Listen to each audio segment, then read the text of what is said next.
Hello and welcome to the Chop Shop, and thank you for tuning in to this episode of the Black Trombone Chronicles. I'm honored to have Mr. Marques Young on the other side of the screen of me. This is my second international interview because Marques is set over in Kuala Lumpur, Malaysia. So it's 8 p.m. for him. It's 8 a.m. for me, but we're gonna make this work, So Marques, how you doing today, man? Thank you so much for joining me. Man, I'm good, man. Thank you for having me. Yeah. I appreciate you taking your time out. I know we're on other sides of the world, but hey, this might not happen, if we weren't on Yeah. other sides of the world. So, this is great. Thank you so much for being here.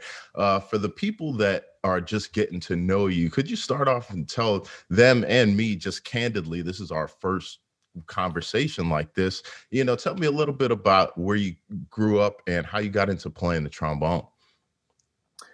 Well, I was born in Texas, and my family moved to Arkansas because my grandfather was a preacher, and my parents went through a divorce, and so my mom ended up moving with my grandfather to do work with him until she finally started teaching. So I pretty much grew up in Arkansas, Fort Smith, Arkansas, for about, I guess, about 12 years, no, 16 years, I guess.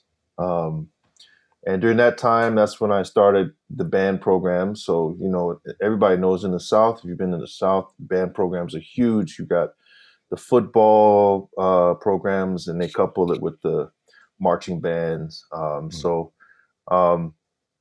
I started basically playing trombone kind of because of marching band. I mean, and jazz band. That's kind of where I really got started. But I actually started on the euphonium. That was my first Okay. actual instrument, and then I switched over to trombone officially in high school, where I was kind of doubling, but Okay. so I was about 16, I think. hmm yeah. Did it were there many other African American students in the band program with you at that time? Oh yeah, I mean, um, this is a good thing to talk about for later, I guess, for another question. But when I grew up, I didn't realize how my town was divided into like two halves. It was like the Okay. north side and the south side. And we had the north side of town was where I lived, and so in the north side of town was very diverse. Of course, there was a lot of black community. There was also a huge Mexican community, a huge Hmm. or growing Asian communities, particularly Vietnam, and there was Laos and a few Cambodians Oh, that were kind of like cycling in also. So in band, there was definitely a mix. We had a nice handful of African Americans in the band for sure. nice. Were there how about your instructor? Did you have any African American instructors that or teachers that kind of played a role in shaping your early development? Um, as far as like the actual band programs, no. However, when I was coming up, I mean, obviously you have like, the senior, people. So there was a couple people that I looked up to that played a pivotal role in me joining the band, and just getting inspired. And then also just like being involved in church. I was really heavily involved in church. So like, doing those Saturday choir rehearsals. That I was just talking to somebody the other day about how much that really impacted my growth as a musician, because when we would learn songs, we wouldn't use music. They would just teach us the songs, Hmm. how they do. And Hmm. it's great ear training, Yeah. Yeah. because when you go and you sing the song, and everybody miraculously learned three songs in a 3 hour rehearsal. Right. Nowadays, you try to do that now, like with a band, it's pretty tough, man. Yeah, right. It's like, can you send us the music before? Yeah. Like, no, I can't. Yeah, yeah. Yeah. No, people don't really understand like how much the church and just the music plays an influence and a role in not just the way we play, but how we learn.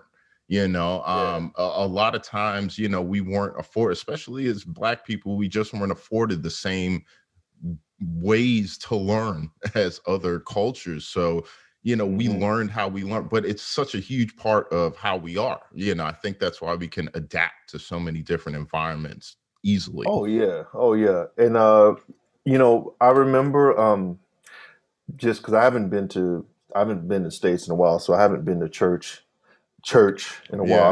I went to a Chinese church over here one time. That was pretty interesting. Uh. But but I remember like it's like this beautiful support system.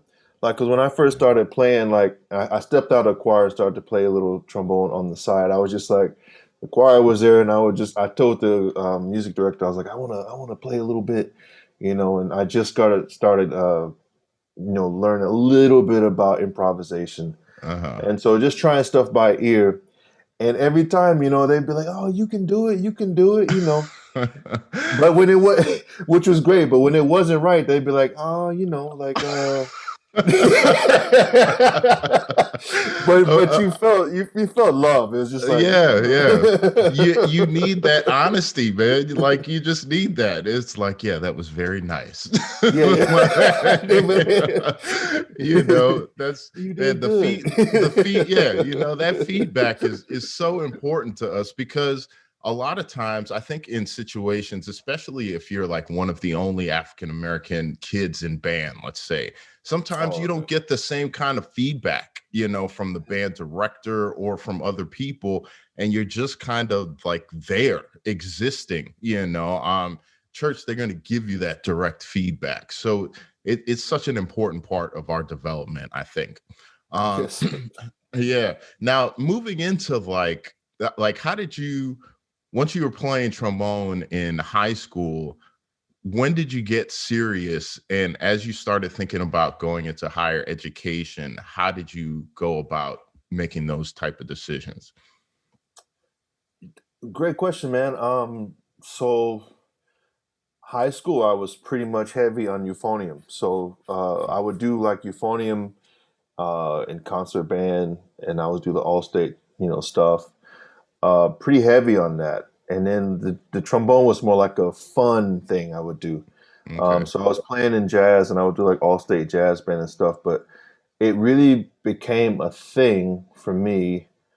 I would say probably when I graduated high school, and started studying with my first college teacher, by the name of Dr. Will Kimball, who's in BYU now. Shout out to Dr. Kimball. Okay. And he's the one that kind of played me my first recordings of Joe Alessi, uh, Wyclef, who you just had on the shout out to Wyclef too. Yeah, man, that's the cat. Definitely the cat. Yeah. Yeah, so like I think he kind of um, showed me a lot of things, and made me realize, oh, there's actually like a lot more you can do with the instrument besides what my Fort Smith, Arkansas mind could comprehend. I hear you. I hear you. Yeah. So, yeah. So, and when you were in college, were there many other African American trombonists in the program with you, or were you one of the few? Yeah, there was definitely some, but not many really took it seriously. I mean, where I grew up especially at that time, I wouldn't say that like people were taking band seriously like that. It was still kind of like I'm gonna play sports, or I'm gonna chase girls or whatever. Yeah. It wasn't really like that. So I was probably the only that I can remember. Right, there's a few, but I was probably the only serious instrumentalist in band. I mean, as far as like talented musicians, well, there was a ton of those. Yeah. Like I mean, Yeah. from church to that we had some great drummers in the band, and some great different instruments, vocalists. But as far as trombone goes, I think I think I was the only serious one Hmm. at that Hmm. time. That's Yeah. interesting. Yeah, that's interesting because it's, I feel like that with my family. I'm the only Mhm. musician in my family. Nobody else does anything remote except now I got a niece that sings. But when I was coming up, I was like an outcast. It's like, what are you doing in the room playing a trombone all day? But I did have like a community of friends. My best friends were musicians, their parents were musicians. So I had that, so it wasn't difficult for me to be serious, especially in high school. I went to performing arts high school. Everybody was serious, so by the time I left high school, I kind of I knew what my trajectory was by my junior year in high school. It's always interesting for me to see people's journeys, because sometimes people think like, you were all-star in middle school and, that's just how, no, it's not like that. From what you're telling me, things didn't really kind of start to develop seriously until you got to college. Yeah, for sure. I mean, particularly on trombone. I mean, now on euphonium, I definitely had quite a bit of success playing euphonium. But in the back of I mean, what that's worth, high school, whatever. But in the back of my mind, I remember I had one solo and ensemble competition. And I was like, oh man, I'm gonna play Carnival of Venice with one finger. And so I saw someone like Brian Bowman. So I walked in with this sock that had like a finger hole. And the adjudicators were like, what the hell this dude's gonna come up with? But I did my thing though. I did. All right. Oh, that's dope. Did my thing a little bit. Yeah. Did you win with the one finger? Oh, I got first prize. Yeah, okay. Well, there you have it. I mean, it's like, shock value stuff. That right. I still wasn't playing on nothing though. I couldn't. I wasn't really playing. But right. Oh man, that's classic. That's classic. So how did you wind up pursuing the track to go to Juilliard now? Like, because that's like a serious commitment to say, like, I want to go to Juilliard and pursue classical trombone. How did that decision and thought process come about? Honestly, it was the best accident that's ever happened. Because I studied in I graduated from high school and I started studying at this tech school in Russellville, Arkansas, which is about 2.5 hours away from my hometown at the time. And I knew I was going to transfer out from that school after 2 years. I just didn't know where. And so by my second year, I was getting more serious on trombone, but I was still dealing with euphonium. And so I was like, okay, I'm going to just audition at like a couple schools. So I had North Texas, where I was going to study with Tony Baker, which was going to be great because Tony's also a fellow Arkansan. Or he used to play, or he studied in UCA, I think, which is like another hour away from where I was. So definitely shout out to Tony Baker. And then I was going to double major there and study with him, and then study with Brian Bowman at the time to do euphonium. And then I also wanted to audition in Miami because they have a great euphonium program, and then Berkeley for just trombone, and then. I had a friend that I was kind of hanging with, and he was like, "Man, I'm auditioning for Juilliard," And I was like, "Hey, But then he's like, "You should." He just said, "You should do it too," and I was like, "All right." And so I sent my prelim tape, and they passed it, and I got the invitation. And I remember, like, I almost missed the flight to even get to New York because I overslept, and then I got there and they accepted me, and even then I still wasn't sure I was going to go. It wasn't until my teacher, Dr. Kimball at the time, was like, yo, you should, I mean, I know these other schools are great, but like, Joel Essie, New York, it's a great environment for you to really start your career. It's an opportunity. Just think about it, look at it from this angle, whatever. And I was like, okay. So I took the opportunity, and it was the best decision I've made in my life so far. Wow. That's amazing. So I mean, I know a little bit about the environment of Juilliard, but for those people that that don't know, could what was that environment like for you coming from like the environment that you were in previously? I mean, New York can be kind of shocking to anybody from anywhere, but you once you get here, you realize like there's so few people that you interact on the music scene that are actually from New York. Like most New York musicians are from somewhere else, you know. Right. So we all are kind of figuring out how to make our way through the city. What was that experience like for you and within the environment of Juilliard? Because Juilliard's one thing, being in New York is another thing, you know? Couldn't have said it better myself. I mean, that was the hugest culture shock for me walking into New York, like getting out of Port Authority. I barely had an apartment to stay in, and me and my partner at the time, we got a place in Queens, Mhm. and it was on the border of Queens and Brooklyn. It's called Ridgewood. I don't know if you're familiar with Ridgewood, Yeah, yeah, the L train. yeah. That's Um, out there. yeah. So I had a bit of a commute to get to school, but it was also one of the best things for me, man, because like I knew that I had the mental toughness to handle it Mhm. in situations, but I needed to be in situations where I was pushed. And I think that moving to New York and meeting all those musicians and being in that environment where it's so fast paced and I'm just a country bumpkin coming up and I'm just like slow, and Yeah. everybody makes fun of my accent. Right. Um, and then going to school and like stepping into school and being like, dang, like I didn't know people could play like Mike Deese. Like I never heard a trombone do that before. Yeah, right. I was like doing my little long tones, and I hear him like Right. killing giant steps, and Yeah, everything. yeah. And I'm like, man.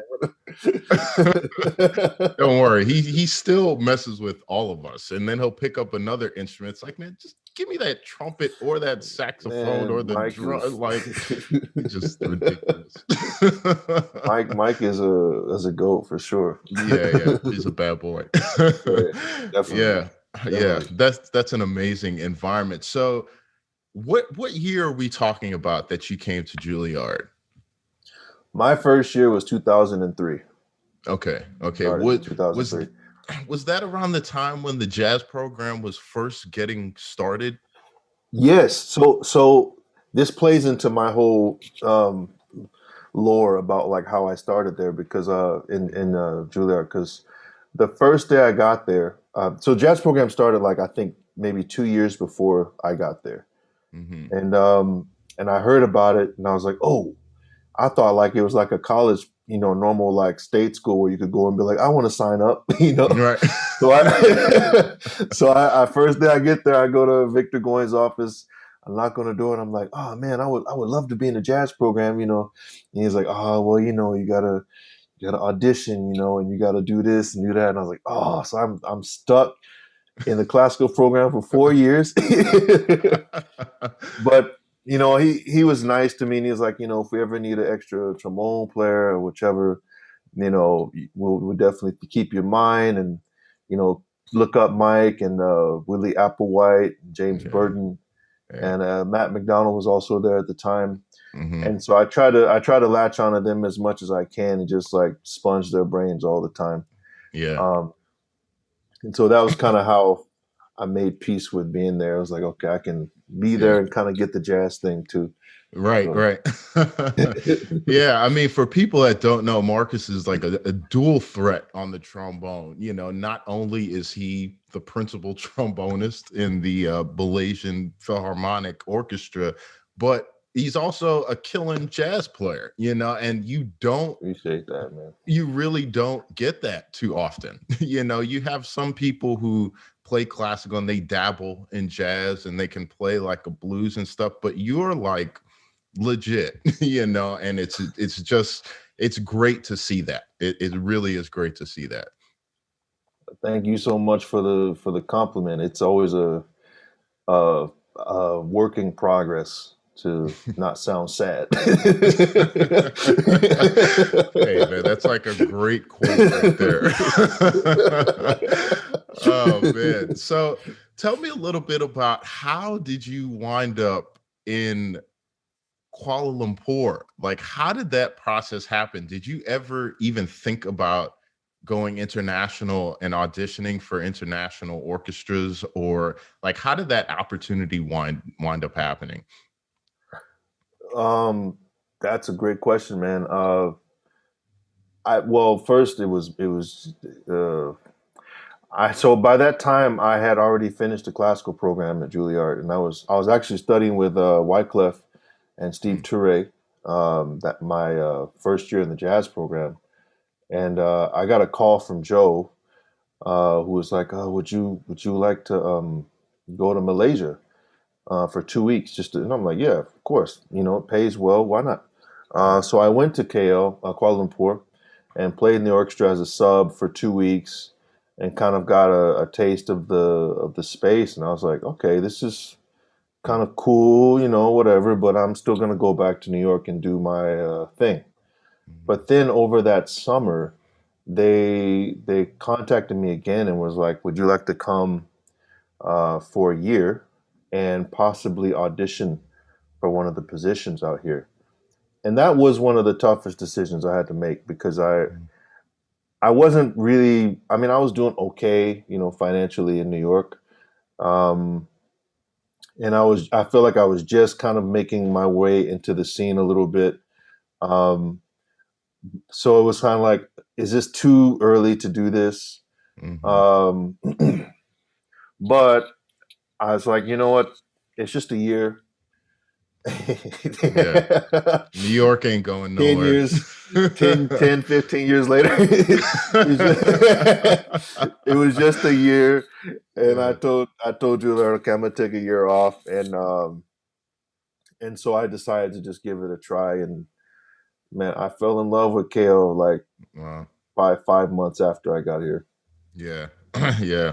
I've Yeah. been there one time and it was an amazing place, and I always wish that like people could take a field trip sometime, just like America's got enough money that like they could fund a free trip for people to just go and explore different cultures and really Yeah. see things, because New York I always look at as a jump off point. It's just the place that gets you to wherever you're going to go. New York is always morphing and changing, but it's Mm. still just that jump off point for us to get to wherever it is that we want to be. So it's really interesting, that you came through New York, you wound up there, but once you got there, you realize like, yeah, this is where I'm supposed to be. Let me. Oh man.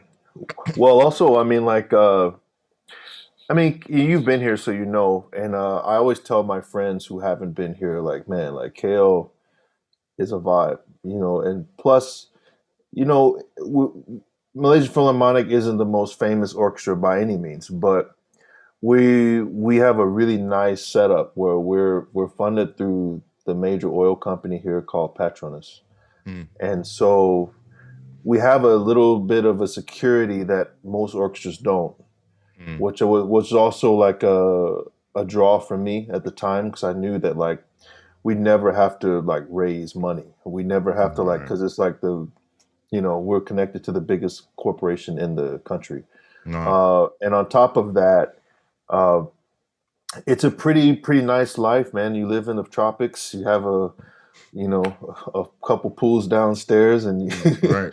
you know, like living in New York, like where I was living at the time, I was living in Harlem. I mean, I love the place, but it definitely was more to be desired, in some ways, like it wasn't what Yeah. I would have liked, ultimately. So coming here and like having access to a life that I'd never really had, even since Mm, I was young, mm, um, at a very low price, by the way. yeah. I've thought that was like, as a trombone player, if I can do this and be okay, then I think I'm in a good spot right now. Yeah, yeah. That's such a great point because I lived in Brooklyn for about, I think it was about 7 or 8 years. And then I moved to New Jersey. That's about as as outdoorsy as you're gonna get in New York. But there's all these little things that people wonder, like, why do New Yorkers, why is it such a fast pace? Why is it? Because in between, sometimes there's not like so much beauty. Like, you just want to get to where you need to go, and then you want to Hmm. get back home. Like, sometimes you just miss the in between. It's amazing for that, but at the same time, like, you go to the park, there's like a million people in the park too. You don't get any Yeah, space, that you might space. be used to.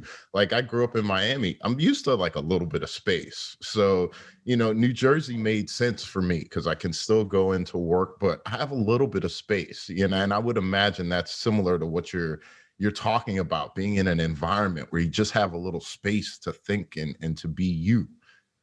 Yes, man, and that's exactly what it is. Just having that space to think and be you, and like not feel the I call it the rat race when I was in New York. I mean, but don't get me wrong, man, I loved it, bro. Like I I didn't like some of the things, like the cold weather sometimes annoying, and walking in the subway in the summer when it's hot. And you got to get to a gig, and you Oh show up and you God. already Yes, yes. that stuff I didn't like so much. But Yeah. like definitely like living abroad, particularly over here, there's space for thoughts, Yeah, yeah. good So and bad. tell me, yeah, right. Tell me a little bit, what was it like, being an African American walking into this Asian culture and country? Like, were you accepted right away? Did you understand the nuances of it? Like, how did that grow as you went? Because it's a totally, unlike New York, this is a totally different environment now. So what was that Mm. experience like? It was very enlightening. I mean, when I first got here, and now that I've been here for several years, I can kind of see the cycles of how this works with a new influx of expatriates, because the expatriate contract typically is about 2 to 3, maybe 4 years. So you see a lot of rotation of different people come through. And so when they first get here, and like when I first got here, there was this huge like, oh, you from New York, you're doing this, da da da da da. Mm, It was cool. It was really cool. Um, and but I did notice that I needed to. It was really important for me to really invest in understanding the culture, because I would see other expatriates come, and they would try to like force their own, like they would look mhm, in, they would be in Malaysia and be like, well, why doesn't Malaysia do this, mhm, and they forget that like Malaysia is its own country. It doesn't mhm. need to be like the US. Right, right. And some things are actually better, some things are worse, but that's the nature of the universe. And Yeah. so that was something that I saw real quickly, like, okay, I want to try to get to know the culture. I want to try to get some local friends, understand a little bit of the language enough to kind of like relate to people. And that's played a huge part in me being able to move around and have some of the experiences that I've had versus some of my other friends who've kind of stayed on the expat side and just kind of, you know, Hmm. been in that bubble a little bit. Yeah, So yeah. Yeah. Now, is that kind of where your group QSound came out of? Did that start to develop, and was that formed over there? And for the people that don't know, you're going to learn, you should know about QSound. It's a really, really, really dope group that Marcus has. But is that something that started there? And do you feel like it was able to develop there easier than it would be at home in New York or someplace like that? man, yes. I don't know why, but I'm just gonna keep it a buck. Like I feel like when So it was kind of the convergence of a lot of different things. One of the things that I didn't like about myself when I was in New York was that I felt like I was chasing an aesthetic that I thought was like, okay, this is how I have to be. Hmm. And when I moved over here, because of the space, Hmm. I had time to think, and uh, I started to really question, like, okay, what do I really want out of music? What do I want my sound to be, my voice? Um, Talked to a lot of people about it, and that's kind of how I came up with my first album, Dual Citizenship, because it was kind of about just this internal conflict: euphonium, trombone, jazz, classical, R&B, hip hop, and like, Right. coming. And at that time, it just kind of came together. I was like, well, I'm just gonna do what I like to do, and I'm gonna leave it out there like that. And if people mess with it, then great. And if people don't, then that's cool too. Yeah. And so with QSound, because the musicians here, sorry, it's a long story. When I No, first no. came, Please. when I first came here, because I still had the New York vibe. I call it the Right. New York Right. vibe. My New York vibe. Right. I would come into like sessions and be like, oh man, like you guys aren't swinging, like, you need to like, get in there and like all this stuff. But that wasn't really their skill set. And Mm-hmm. as much as I wanted to play that type of music, eventually I had to kind of come to terms with the fact that, like, okay, I can still like work as an educator for this music, which I still do. Hmm. But at the same time, like, what can I do to get the most out of the musicians that I work with? And so I started to kind of like pay more attention to like what people play, and I realized that Malaysia has a lot of great musicians actually, and there are some musicians that do swing and jazz and straight ahead, like that. But there's also a large community where they're influenced by rock, and there's a huge Chinese market, so there's a huge pop market because of it, because of China, and Hmm. definitely the local music with a lot of the rhythms. And so it became more of a mixture of a lot of different sounds. And so when I would have rehearsals with the band later, I would kind of go back to the thing I was talking about with choir rehearsal, where I would teach people songs without charts. I Hmm. would just go in and be like, okay, this is the song, this is the melody, da da da. These are the chords, this is the bass groove, and we would learn them like that. And then it will leave some space for the guys to kind of put their own personality in it without feeling pressured to play like all these crazy chord changes that they just didn't hear.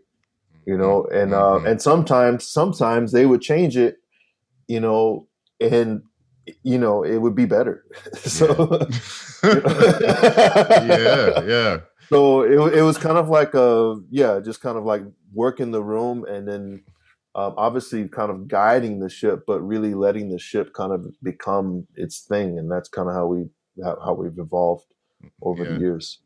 Yeah, man. Let me tell you why I'm jealous, right? Because I listen to your music, right? And I check this out now.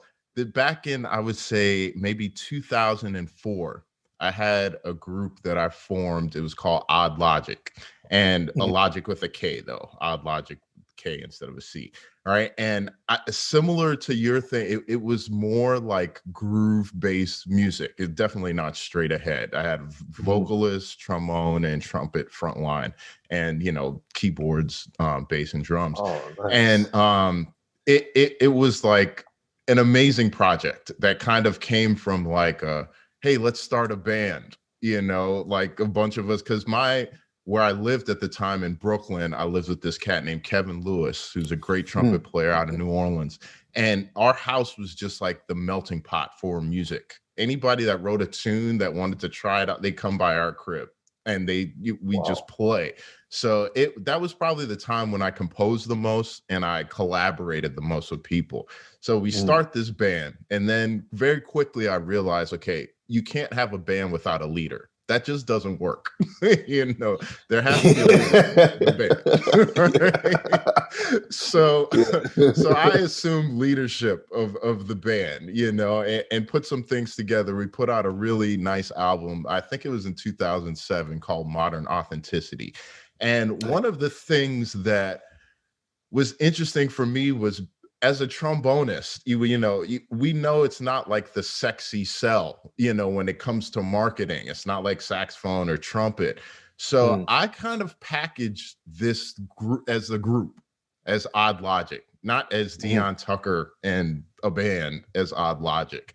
And it was like a good pack, but this was before like I really knew anything about anything.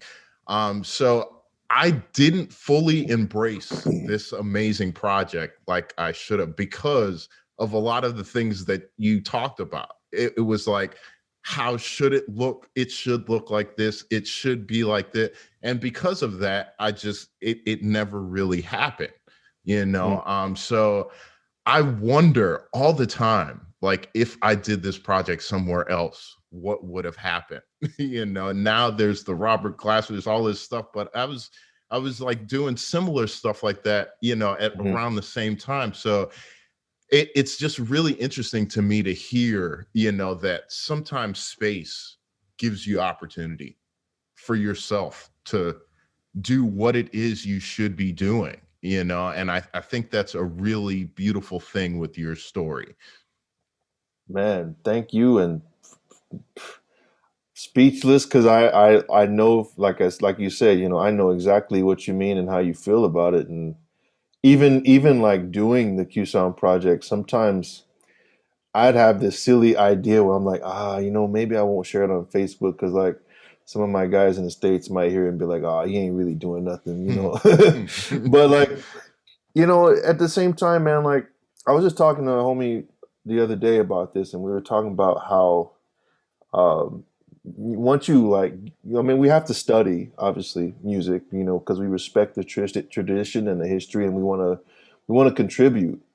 But there's also this thing where we have to keep that childlike thing that made us start music, start playing, Mhm. and really just want to play for hours and hours and hours before it became a job. And Yeah, I feel like it's as you get older, you have to actually remind yourself that yeah, versus when you're younger, you just kind of do it because that's what it is, you know. And yeah, yeah, I think these projects are a lot like that. Like it has to start with that kind of energy. yeah. Uh, Yeah, and for people that's you on vocals on that, right? On some oh, of those things, like you oh do some. yeah, Yeah, yeah, yeah, that's yeah, you. And you play some keys too. Like, this is a very humble approach, you know, like I was yeah. watching some of your stuff, and that's what really made me jealous, because I had to hire vocalists because I can't sing. So I had to get somebody to do Hey the man. singing for me. I wrote the lyrics and stuff. I was like, man, this cat can do it all. You know, like, Hey, that's so dope. I never said I could sing. I just do it because Well, I, well, you make it sound like you can sing. You can sing. I, I remember the first couple gigs I did where I was like, all right, I'm just gonna do it. I don't care. Like I don't Right. care. And like the audience was like, there was somebody that was like, oh man, you know, you sound good. Like you sound, you know, That church love, like, the church yeah. love. I hear what you're going for, you know. Yeah, right. Just keep on trying. That's like Keep what on you don't want to keep on trying. trying. You're like, damn, all right, I got to work on this. Oh man, that's beautiful Yeah. though. That's like, you know, playing like New Orleans style music for me. You know, one Mm. of the things about like real New Orleans musicians is everybody can sing. Like, I don't care what you can play, everybody can sing a song. That's just part of New Orleans thing. Yeah. So when you do that, you know, you should be able to sing a tune, you know. So finally I just started. I was just the same thing, like, man, I'm just sing these songs and see what happens. You Bro, know? but you know the truth is like once you've once you've dived so deep into music, I think all great musicians can sing. Everybody can sing. It's just like it's just getting comfortable with your sound, you True. know, and your voice and how you use it. Because like you obviously you have an idea of like I want to sound like this, but maybe your voice doesn't do that, you Yeah. know. So you have to learn the intricacies of that. But like I think that like yeah, the training gives us that mindset where we just stop thinking about what other people think. If we Yeah. sound sad, we you know it's all right. Yeah. There's another day to do better. That's true. That's true. And there's probably one person out there that thinks it's great. Yeah. Which is Thank you, like, Mama. yeah, that's the crazy thing. And then you get that love, and then it makes you better. That's Yeah, yeah, yeah. man. That's that's so class. For those of you that haven't checked out QSound, just do yourself a favor and check it out. You will be your soul, like my soul, was just it was totally fulfilled when I heard that music, man. So big shout out to Appreciate you it, and man. your Appreciate project it. for that.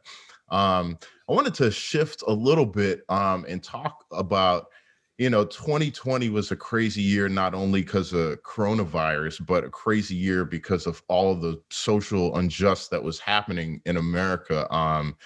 What was that like watching it from a distance as a Black man, growing up in Arkansas? Like, what these situations are like. However, you're in an environment that, people around you might not necessarily know what it's like firsthand to see police brutality and stuff like that.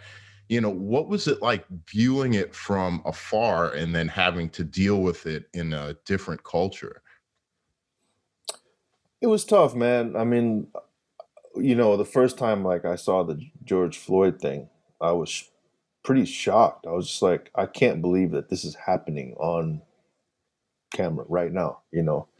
And it's circulating. And to my surprise, I mean, like there was Malaysia was really supportive because I mean, I didn't really get into this, but Malaysia is it's actually a very diverse country. Um, and so they have their own things with racism, uh, which I'm not, you know, it's not my place to talk about, so I won't do Mm, that. But right. yeah, so that was tough, and I feel like if there's one thing that living abroad has done for me as a black man is giving me a lot of different perspectives to think about when I look at myself.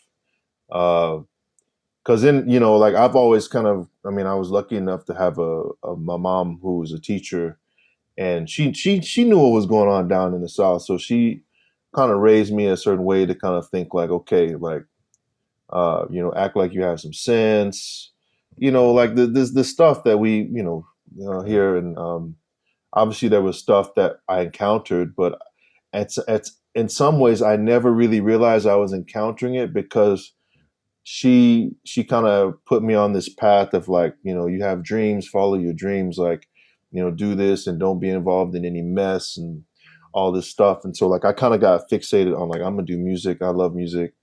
Uh and I didn't really like understand the racial things that was happening to me until like later, you know, when I Mm-hmm. like I said, I didn't really think about like my town was divided into like the diverse side and the non-diverse side, if you will. Mm, um, or I had a friend that was a friend. I mean, he was a nice guy, but he would make, you know, racial jokes like, mhm, you know, I got a black friend in my family tree. He's been hanging up there for like 15 years, something like mm, that was the mhm, punchline. And mhm. I mean, I thought it was kind of whack at the time, but I was just kind of like, I ain't trying to hear that right now, you know. Right, right, right, Let me get this just practice. right. Um, so living over here has kind of made me trace those steps Mhm, and dive into the psychology of that, like racism, and how it affects me, how I see it, mhm. how what I plan to do about it, how I live my life with it. It's been pretty enlightening, and I think overall, my thing is like I want to make sure that the life I live represents what I think we should be represented as. Okay. At the end of the day, like I can't change or affect someone's way of thinking. Like if they, Yeah. because we're all we're gonna go in, but we're all like programmed to some degree, Yeah. like with what we grew up with, and so like I'm not going to be able to completely change someone's perspective necessarily, but what I can do is give them a different option, and maybe Hmm. that might spark the idea that like, oh, um, black people can be like this. Hmm. And so when you see situations where you have the police brutality and you have people supporting it, it shows that like at least on some level, the world is recognizing that there is a problem and that we need to be a little bit more aware of how we treat each other. Yeah. Yeah. And so well said. I mean, I think one of the biggest things that I grabbed from that is, when the programming, we Oh are, we just don't, we all don't realize it, from when we're born, we're already getting, even before we're born, we're getting programmed, you know. yeah. And I think those of us that can be successful kind of get a better understanding of that programming. But as Mm. Black people, we still have to figure out how to navigate our way through this Oh yeah. programming. We have obviously always come at it with love. Otherwise, when people came to Africa, we wouldn't have been like, come on in. So Right. in our DNA, we are a loving people, so to see people that come from that always portrayed in such a different light, it's like you kind of go into overdrive sometimes as a Black man, like, no, I'm going to show this is what we are, Hmm. and Hmm. you're constantly fighting what people see versus what you really are. And somehow we're the ones that have to pick up the slack of people being like, no, no, we're really good people, but I think the shift is starting to happen where people have to look at themselves, because like you said, you can't change anybody's mindset. And I understood that firsthand, started to gain some consciousness and stuff like that. And there's certain things that you say to people that their cognitive dissonance, it's just not going to Mm-mm. register what you're saying. But the quicker you understand that, the quicker you can come to peace with that for yourself. And you can continue to just project those positive vibes, understanding you're not going to change other people, like you said. It's hard, and this is a great. I was just thinking about this as you were speaking of a couple of conversations where I had recently, where, um, and this is the flip side of the whole situation, where how it's affecting us as a community. I don't know if it currently does, but yeah, I would say to some degree. But one of my friends, Chinese friends, was like saying like, oh, you're like a, what do you say?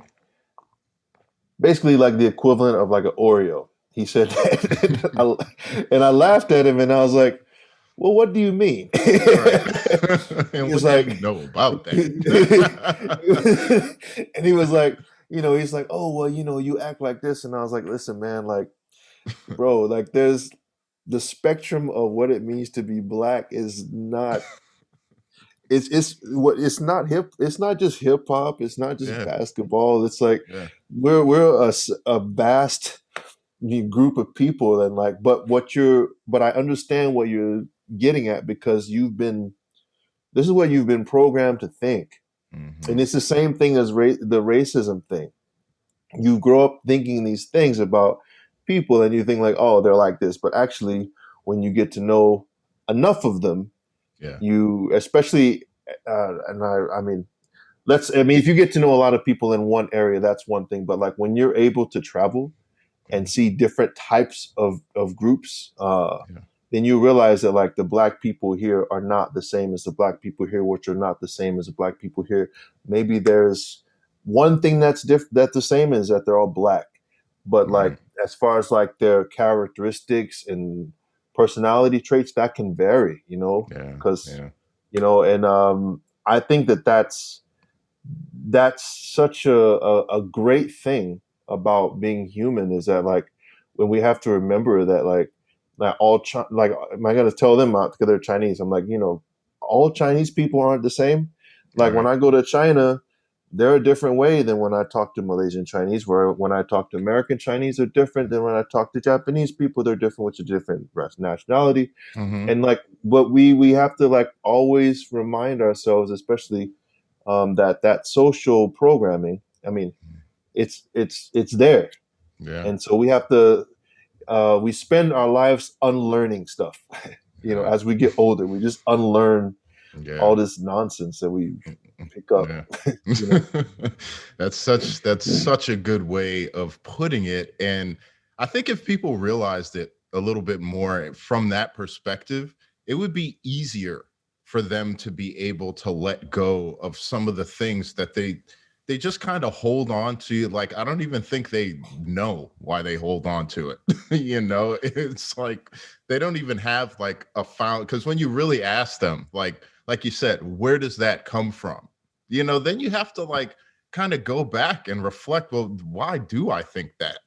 you yes. know like and then you realize like, well, damn, that's kind of silly for the reason that I'm actually acting out and saying these things because I saw it or I heard it from somebody who's uneducated or ignorant or whatever. So that's such a brilliant point.